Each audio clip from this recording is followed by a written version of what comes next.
Hello students, let's start our 7th chapter of Panorama Book Class 10th, The Unity of Indian Culture, which is the speech of Humayun Kabir. तो जैसा कि नाम से ही हम लोगों को पता चल रहा है कि यूनिटी ऑफ इंडियन कल्चर यानी कि भारत की जो सभ्यता और संस्कृति है उसकी एकता क्या है, तो उसी के बारे में हम लोग इस स्पीच में पढ़ेंगे। तो चलिए पहले हम लोग लेखक के बारे में जान लेते हैं।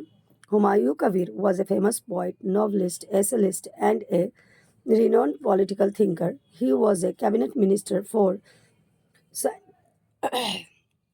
scientific research and cultural affairs during Nehru's prime ministership. तो हुमायूं कबीर जो थे वह बहुत ही फेमस पोइट थे, नॉवलिस्ट थे, एसेलिस्ट थे और जाने माने पॉलिटिकल थिंकर भी थे।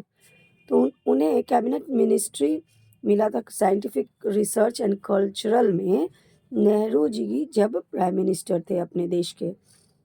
N Oxford product, he had the proud privilege of being elected president of the Oxford University Students Union. तो ये खुद भी ऑक्सफोर्ड यूनिवर्सिटी के ही प्रोडक्ट थे और इन्हें एज ए प्रेसिडेंट सेलेक्ट किया गया था, यानी कि इलेक्ट करके स्टूडेंट्स यूनियन का एक प्रेसिडेंट तैयार होता है। जब आप लोग कॉलेज में जाएंगे तब आप लोगों को पता चलेगा ये चीज़। तो वहाँ इन्हें स्टूडेंट यूनियन के लिए इलेक्ट किया गया था एज ए प्रेसिडेंट के तौर पे। The present piece is an adopted version of Humayun Kabir's lecture delivered in Baroda university. ये जो है ना एक स्पीच है, जैसा कि हम लोग पीछे से ही पढ़ते आ रहे हैं, इसमें कई सारे जो है सो स्पीच ही पढ़े हम लोग, और यह भी एक स्पीच है जो हुमायूं कबीर के द्वारा लेक्चर दिया गया था। कहाँ? बड़ौदा यूनिवर्सिटी में, उसी से यह लिया गया है। The lecture focuses on the glorious part of India's culture and its rich heritage. It precisely reflects Kabir's love and faith in the greatness of his motherland. तो क्या है कि ये लेक्चर जो है ना हमारे भारत की सभ्यता, संस्कृति और उसकी जो सभ्यता है उस पर प्रकाश डालती है। और ये इसमें यह भी दिख रहा है कि कबीर जी अपने देश से कितना प्यार करते हैं। तो चलिए हम लोग चैप्टर को स्टार्ट करते हैं।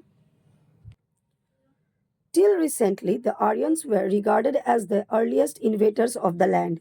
It was thought that they came to a country which was uncivilized. तो टिल अब यानी कि अब तक हम लोग को यही पता है कि आर्यंस जो है सबसे पहले इन्वेडर्स थे इस भूमि पर, भारत की भूमि पर। तो और वो ऐसे देश में आए थे जो कि अनसिविलाइज्ड था उन लोगों के समय में और बर्बन था। But modern research has proved that there were invaders even before the Aryans poured into this land. लेकिन मॉडर्न रिसर्च जो है उसमें यह प्रूव हो गया कि आर्यन से पहले भी इस भूमि पर और भी लोग आए थे। They had involved a civilization higher than that of the Aryan hordes who came in their wake. These pre-Aryans has displaced still earlier people and built up new civilization which has astonished modern scholars by its extent and depth. तो वो जो आर्यन आए थे, आर्यन से पहले जो लोग invaders आए थे यहाँ पर, उन्होंने बहुत सारे जो है सो अपने सिविलाइजेशन को मतलब यहाँ पर डाले, अपने कल्चर और सभ्यता को डाले, जो कि मॉडर्न स्कॉलर्स को यानी कि अभी के जो आधुनिक स्कॉलर्स हैं उन लोगों को आश्चर्य में डाल दिया है। The Aryan invasion repeated the process and lead to fresh infusion of the old with the new. This continue with the successive inroads of fighting races who came to conquer but remained to lose themselves in the Indian racial cordon. तो आर्यन इन्वेशन जो थे इस प्रक्रिया को दोहराते जा रहे थे। वो लोग भारत को जीतने का प्रयास कर रहे थे यहाँ पर इस भूमि को, लेकिन आखिरकार यहाँ की जो सभ्यता और संस्कृति है उसमें खोकर वह रह गए। The Greek invaders were followed by Sucks and Huns and 100 other nameless tribes. They all appeared on the scene as victors but were soon absorbed in the ranks of the vanquished. तो Greek invaders जो थे वह इनको जो है सो Greek invader ने जीता और उसके बाद जो है ना वो लोग किससे फॉलोड हुए? शक और हून और 100 ऐसे बेनाम प्रजातियां थी जो कि बाद में इन लोगों को जीत लिया गया। So today, whatever is Indian, whether it be an idea, a word, a form of art, a political institution, or a social custom, is a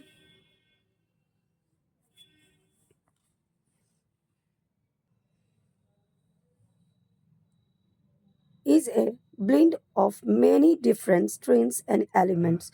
तो आज भारत जो भी है वह एक आइडिया है, एक शब्द है, या एक आर्ट है, या पॉलिटिकल इंस्टीट्यूशंस है, सोशल कस्टम है, जो कि बहुत सारे डिफरेंट एलिमेंट्स को शो करता है.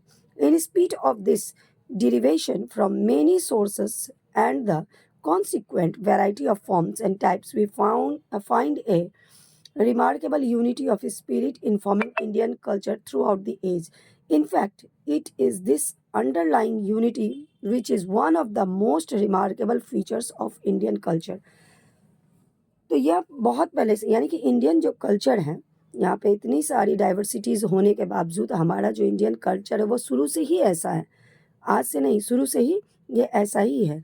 In volume and duration no civilization can bear comparison with the civilization of India. The area of the land, the number of the people, the variety of the races, and the length of the Indians' history are hardly repeated elsewhere. तो हमारे देश का जो culture है, यानी India का जो culture है, वो बहुत ही रिमार्केबल है. ये बहुत पुराने समय से पूरे ड्यूरेशन में सिविलाइजेशन जो हमारा है वो कहीं भी, इंडिया का जो सिविलाइजेशन है ये कहीं भी दूसरे जगह पर आप इसको नहीं देख सकते हैं. कहीं भी रिपीट नहीं हो रहा है, हार्डली ही कहीं आपको मिल जाएगा ये, लेकिन नहीं के बराबर ही है. The vitality of Indian culture is equally amazing. तो इंडियन कल्चर जो है बहुत ही अमेजिंग है. इन स्पीड ऑफ थाउजेंड वेसिलिट्यूड it has It has survived to the modern day. This has been possible only on account of a scene of Indianness, which imposed unity on all diversity and wove into one fiber of national life the many strains of different texture, color, and quality which have entered here.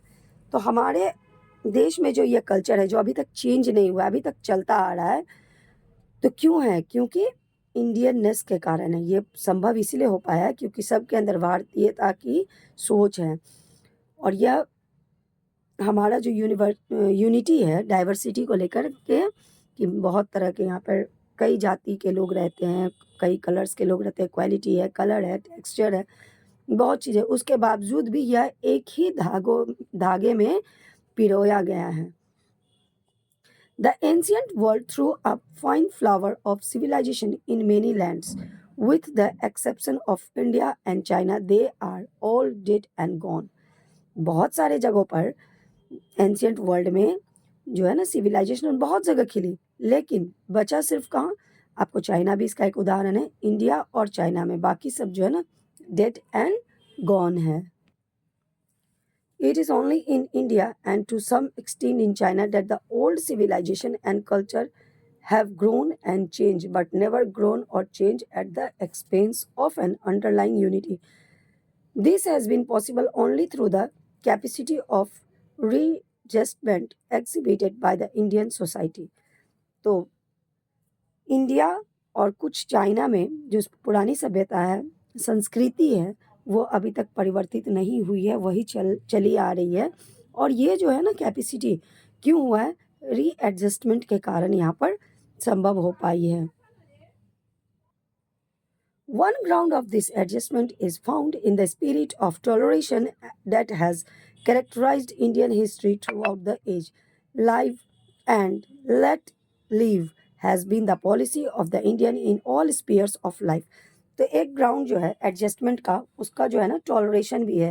यानी toleration का मतलब क्या? चलो जाने दो, जैसे हम लोग कोई चीज़ को नज़रअंदाज कर देते हैं ना वो.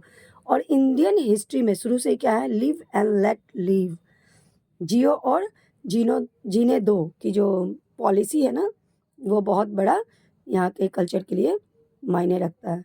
Sometimes this has been carried so far that contrary if not contradictory attitudes have been allowed to survive simultaneously. Toleration had led to the sufferance of civil and even indifferences to the value of life. This, however, is at worst the defeat of a virtue. Such toleration is perhaps preferable to the fanatic devotion which leads to the denial and persecutions of all other values but its own. तो toleration जो है ना, ये कभी कभी लोगों को परेशानी भी दे देती है, ऐसा नहीं है। हमेशा हर चीज़ को हम लोग नज़रअंदाज नहीं कर सकते, है ना। तो यही कह रहा है कि यहाँ पर जो है ना, भारत की जो ये टॉलरेंस वाला जैसे जिए और जीने दें की जो सभ्यता है भारत में, India is a secular country, तो हम लोग बचपन से ही जानते आ रहे हैं, अनेक तरह के धर्म के लोग रह रहे हैं।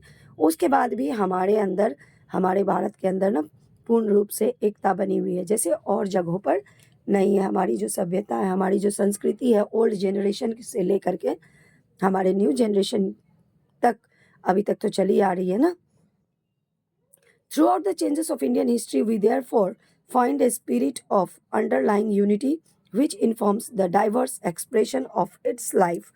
But the unity was never a dead uniformity, a living unity never is.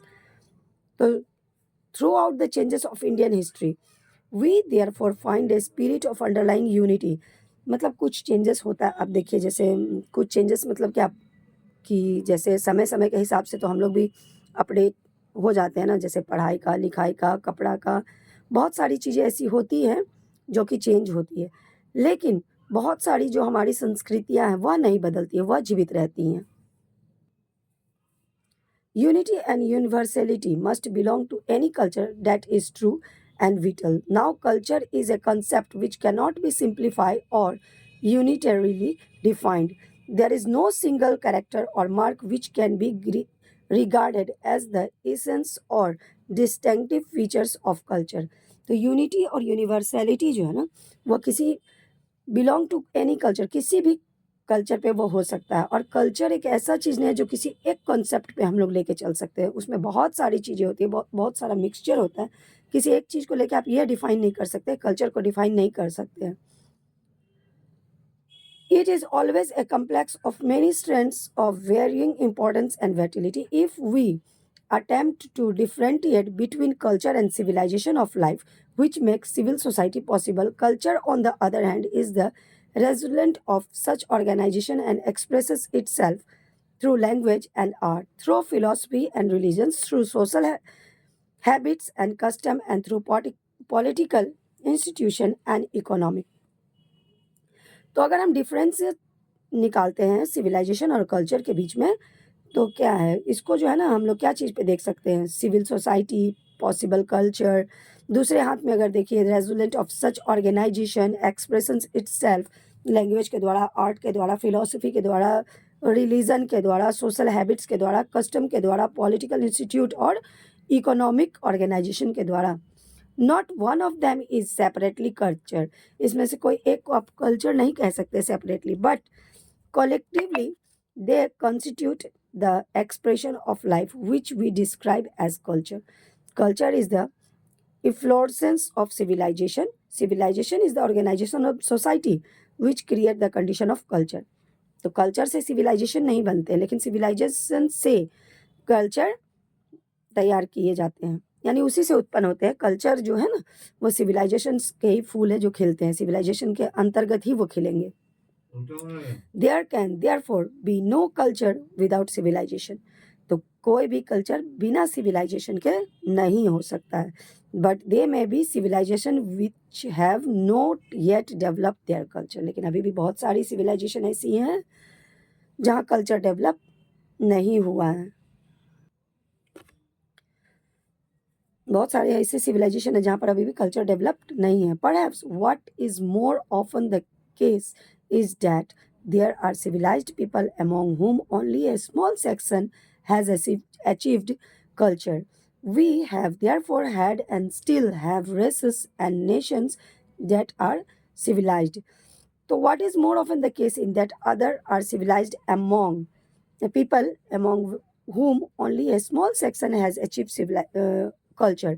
Civilised तो सब लोग हैं, लेकिन कुछ स्मॉल सेक्शन है जिसमें कि कल्चर अचीव्ड किया गया है। But except for Indian, we have not yet had any nation or race that could be regarded as cultured in all its section and classes. For here in India, culture is almost as extensive as civilization. तो सिर्फ भारतीय है जो कि civilized भी है और cultured भी है. The experience of European countries gives up cases of civilization without culture. In India, on the other hand, even the casual tourist has observed that the difference between the masses and classes is not one of quality and can be explained in terms of information and opportunities. तो Europe जो है ना, Europe देश का जो experience है वह यह देखता है कि सिविलाइज तो वो है लेकिन बिना कल्चर के. वही दूसरे हाथ में देखिए भारत को, तो यहाँ तक कि यहाँ जो टूरिस्ट वगैरह भी घूमने आते हैं ना, वो भी निकाल सकते हैं कि यहाँ की क्वालिटी क्या है, यहाँ का जो है सो कल्चर क्या है. तो उन लोगों को भी यहाँ का फ़र्क जो है ना पता चल जाता है. It is often otherwise in Europe there the difference in quality between the masses and the classes is at times so great that it has shaken the faith of the most fervent of democrats. तो आप Europe में जो है ना देखेंगे कि वहाँ पे डिफरेंस है, मासेस और क्लासेस के बीच में डिफरेंटिएट है. The remarkable phenomena can be explained only in terms of the unity and continuity of Indian culture.